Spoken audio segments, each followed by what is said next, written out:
అందరికీ నమస్కారం. నేను మీ కిస్తారెడ్డి. ఇప్పుడు నేను ప్రజెంట్ అమరావతిలో ఉన్నాను. కొంతమంది ఎదవలు ఉంటారండి. వాళ్ళు ఎందుకు పుడతారో నాకు అర్థం కాదు. అసలుకి అంటే ఒక మనిషి జన్మైతే కాదు వాళ్ళది.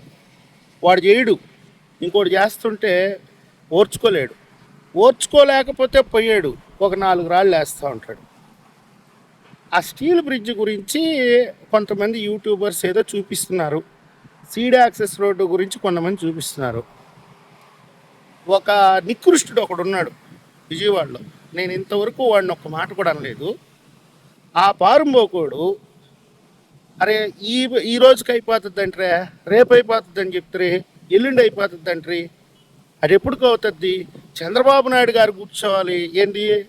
ఆఫ్టర్ ఆల్ ఒక బ్రిడ్జికి సంబంధించి ఈ రాష్ట్ర ముఖ్యమంత్రి కూర్చోవాలంట అక్కడ. ఆ స్టీల్ బ్రిడ్జ్ కంప్లీట్ చేయాలంట. పోనీ ఆ వ్యవహారం ఏమన్నా చిన్నదా అంటే మీకు చూపిస్తాను ఒకసారి. మీరు చూడండి, అమరావతిలో జరుగుతున్న పనులు చూడండి, వాడు మాట్లాడే మాటలు చూడండి. మెయిన్లీ ఏంటంటే ఆ స్టీల్ బ్రిడ్జి, ఆ సీడీ యాక్సెస్ రోడ్డు, ఇదంతా కూడా ఆ డ్రోన్ కెమెరాల్లో చూపిస్తున్నప్పటికీ ప్రపంచానికి ఏం కనిపిస్తుంది అంటే ఏదో పిల్ల కాలువ మీద 2 బ్రిడ్జిలు కట్టేదానికి ఏంటయ్యా ఇన్ని సంవత్సరాలు అనిపిస్తుంది. మీకు చూపిస్తాను చూడండి ఒకసారి. ఇప్పుడు మీరు చూస్తున్నారు కదా, ఇదే స్టీల్ బ్రిడ్జి. అంటే ఇది సీడ్ యాక్సెస్ రోడ్కి కనెక్ట్ అవుతుంది అనమాట. అంటే సీడ్ యాక్సెస్ రోడ్ మళ్ళీ 2గా చీలిపోద్ది. ఇప్పుడు మీరు చూస్తుంది ఏంటంటే గుంటూరు మంగళగిరి నుంచి వచ్చే రోడ్డు. ఈ రోడ్డు గుండా ఈ స్టీల్ బ్రిడ్జ్ను ఉపయోగించుకొని సీడ్ యాక్సెస్ రోడ్లోకి వెళ్ళిపోయి దాంట్లో నుంచి అమరావతిలోకి వెళ్ళిపోవచ్చు. ఇప్పుడు మీరు ఎదురుగా చూస్తున్నది ఏంటి? ప్రకాశం బ్యారేజ్ నుంచి విజయవాడ మీదుగా వచ్చేవాళ్ళు. వాళ్ళు కూడా ఈ వైపు నుంచి వచ్చి ఈ స్టీల్ బ్రిడ్జ్ ఉపయోగించుకొని ఈ స్టీల్ బ్రిడ్జ్ మీద నుంచి సీడ్ యాక్సెస్ రోడ్లోకి వెళ్తారు. ఇది కాన్సెప్ట్. అంటే సీడ్ యాక్సెస్ రోడ్ మళ్ళీ 2గా చీలిపోద్ది.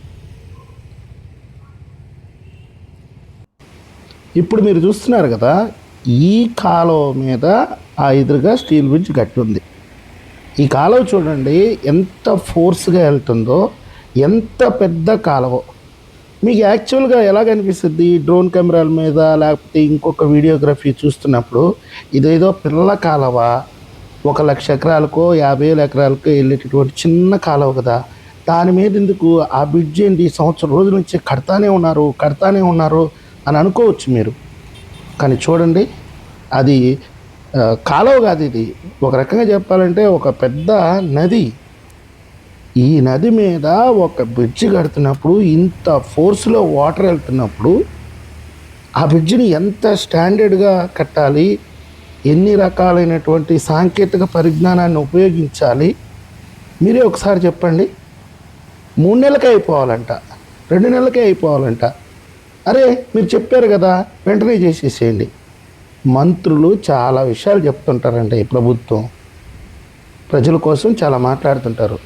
కనీసం మనకు ఉండాలి కదండి బుద్ధి జ్ఞానం. ఇప్పుడు చూడండి, ఈ కాలువకి ఏర్పాటు చేసిన గేట్లు అవి.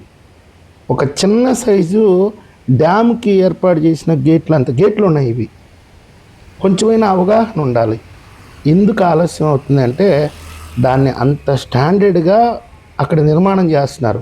మీరు ఎదురుగా చూసేది ప్రకాశం బ్యారేజ్. ఇంత పెద్ద కాలువ మీద ఒక బ్రిడ్జ్ కట్టడం అంటే తమాషాలా చెప్పండి. ఇప్పుడు మనం కరకట్ట మీద నుంచి వెళ్దాము. మీకు ఇంకా చాలా చూపిస్తాను. ఇంకొక స్టీల్ బ్రిడ్జ్ కూడా ఉంది, అది ఇంకొక వీడియోలో చూపిస్తాను. అది కూడా దాదాపుగా కంప్లీట్గా వచ్చేసింది. రాజధానిలోకి వెళ్ళాలంటే చాలా మార్గాలు ఉన్నాయండి. ఇది సీడ్ యాక్సెస్ రోడ్లోకి మనం కనెక్ట్ అవుతున్నాం. అంటే కరకట్ట రోడ్లో నుంచి వచ్చి సీడ్ యాక్సెస్ రోడ్లోకి వెళ్తున్నాము. ఎందుకు వెళ్తున్నాము అంటే ఆ స్టీల్ బ్రిడ్జ్ దగ్గర నుంచి ఇప్పుడు నేను ఉండే ప్లేస్ వరకు మధ్యలో కొంతమంది రైతులు ఏం చేశారు, భూములు ఇవ్వాల. ఆ భూములు ఇవ్వకపోవడం వల్ల ఆ రోడ్డు కనెక్టివిటీ అనేది ఆగిపోయింది. అది ఎక్కడెక్కడ ఇవ్వలేదు కూడా ఒకసారి శాంపిల్గా మీకు చూపించే ప్రయత్నం చేస్తాను. ఇప్పుడు లెఫ్ట్ సైడ్ ఒక వెహికల్ వెళ్తుంది కదా, అట్లా సీడ్ యాక్సెస్ రోడ్లో నుంచి ఆ లెఫ్ట్ సైడ్ ఆ వెహికల్స్ వస్తున్నాయి చూడండి. అటు నుంచి కరకట్ట మీద నుంచి వచ్చాయి అన్నమాట ఆ వెహికల్స్. ఎందుకని? ఈ రోడ్డు కనెక్టివిటీ కోసం, ఆ స్టీల్ బ్రిడ్జ్ వరకు వెళ్ళేదానికి మధ్యలో కొంతమంది రైతులు అయితే భూములు ఇవ్వలేదు, భూములు ఇచ్చారు, వెంటనే ఒక 10 రోజుల లోపల మొత్తం కంప్లీట్ చేశారు, రేపు 13వ తేదీ అందుబాటులోకి తీసుకొస్తున్నారు. ఇంతకు క్రితం ఒక నెల రోజుల క్రితం ఈ రోడ్డు లేదు. ఇప్పుడు మీరు చూస్తున్నారు కదా, ఈ అరటి తోట ఇవన్నీ ఇవ్వలేదు. ఆ సీడ్ యాక్సెస్ రోడ్డు కోసం రైతులు భూములు ఇవ్వలేదు. వాళ్ళ బాధలు వాళ్ళకి, వాళ్ళని కూడా అర్థం చేసుకోవచ్చు మనం.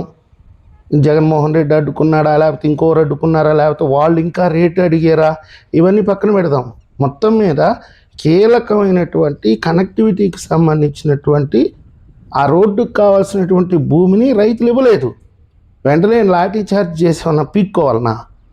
పోనీ ఆ బ్రిడ్జ్లు ఎంత భారీ స్థాయిలో నిర్మాణం చేయాలి, ఎంత బాధ్యతతో చేయాలి. ఇక్కడ ఇంకొక అడ్డంకి ఉంది, ఆ అడ్డంకి కూడా చూపిస్తాను చూడండి, మీరే ఆశ్చర్యపోతారు. ఇన్ని అడ్డంకుల్ని అధిగమిస్తుందా ప్రభుత్వం? ఈ విధంగా కృషి చేస్తుందా? ఇప్పుడు చూడండి, ఈ సీడీ యాక్సెస్ రోడ్లో పోతా ఉంటే ఇక్కడ ఒక మలుపు. దానికి కారణం ఏంటంటే ఇక్కడ ఒక రైతు భూమి ఇవ్వాల, కేవలం అది ఒక 30 సెంట్లు 40 సెంట్లు ఉంటుంది. మీకు చూపిస్తాను చూడండి, ఈ భూమి ఇవ్వలేదు. ఇది కేవలం ఎంత ఉంటుందండి, 30 సెంట్లు 40 సెంట్లు. దీనికోసంగా ఏం చేస్తున్నారు, అక్కడ మళ్ళీ ఒక టర్నింగ్ తీసుకొని పోతున్నారు. ఎన్నో అడ్డంకులు ఉంటాయండి. 10,000 మందిలో ఒక 5 ఉండరా ఇబ్బంది పెట్టేవాళ్ళు. ఇప్పుడు ఈరోజు రాష్ట్రంలో ఉండే 4,99,99,000 మంది అనుకోవచ్చు.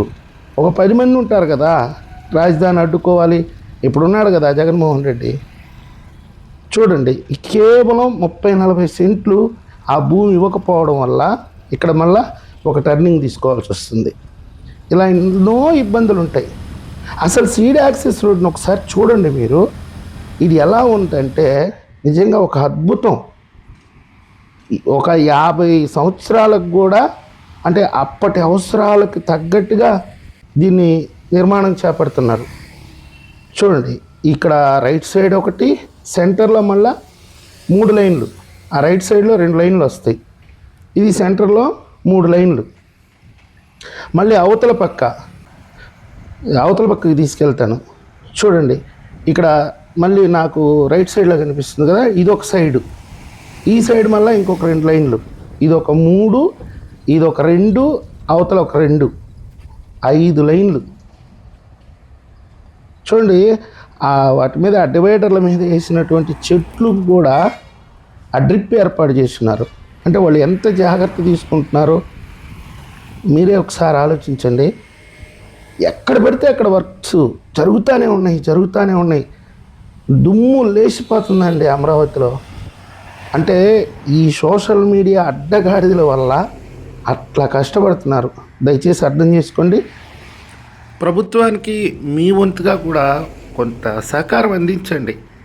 మనం చేయలేకపోయినా వాళ్ళు చేస్తున్న వాళ్ళని మనం కొంచెం అప్రిషియేట్ చేయాలి, అభినందించాలి, వాళ్ళకి అండగా నిలబడాలి. నా ఛానల్ కూడా ఇప్పటివరకు సబ్స్క్రైబ్ చేసుకోకపోతే వెంటనే సబ్స్క్రైబ్ చేసుకుంటారని ఆశిస్తున్నాను. ధన్యవాదాలు. మీ బీసీ రెడ్డి.